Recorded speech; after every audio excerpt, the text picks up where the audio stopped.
I want to talk about like gun control. Gun control. Yeah. Sure. Okay.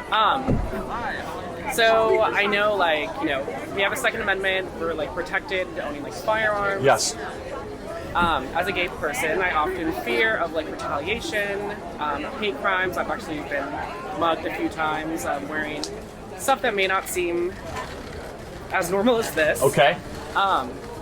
What can like we do from like a Second Amendment perspective to like help bring people into like the folds of like gun ownership in order for like self-protection?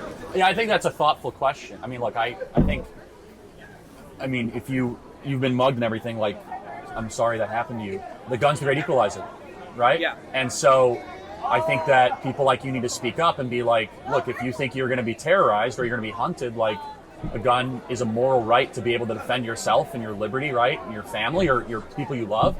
I mean, I suppose it'd be a better question for you, right? Like, what do you think that a majority of gay people are pro guns or anti? I'm just curious. Like, mostly anti-gun. Why do you think that is? I'm just curious. I think it's a lot of like liberal identity politics. How can we like bridge that like distance? Yeah, it's a good question. I think that, look, I don't think gun ownership should be political. I don't. And like, this is one of the arguments I always make for like BLM people, right? It's like, if you think you're getting hunted down, then like responsibly own guns, right? But there is a fear around gun ownership in America. I think it should transcend, sexual persuasion or skin color, right? I think it's a moral right for all people, especially if you think, especially women who are, potentially at a physical disadvantage from defending themselves, right? And you got mugged a couple times. I don't know if the person who mugged you is a man or a woman, I don't know. But like, if you were in a situation where you're physically disadvantaged, like a firearm could equalize that, right? Yeah, it's a pretty like out there take. Is it taboo, like topic almost? Yeah, like I'm very like, no, go for it, like get into a girl. But then it's also just kind of like not really, I don't want to say like frowned upon, but just kind of like, whoa, that's a bit much from like someone like me. But I just thought I'd ask. Well, I want to encourage you, like, don't let that get to you. I'm much more like pro gun ownership and like Second Amendment type. Yeah, okay. And that's because of necessity, like basically what happened to you, or just... Yeah, but also just more of like community defense, I would say. Sure.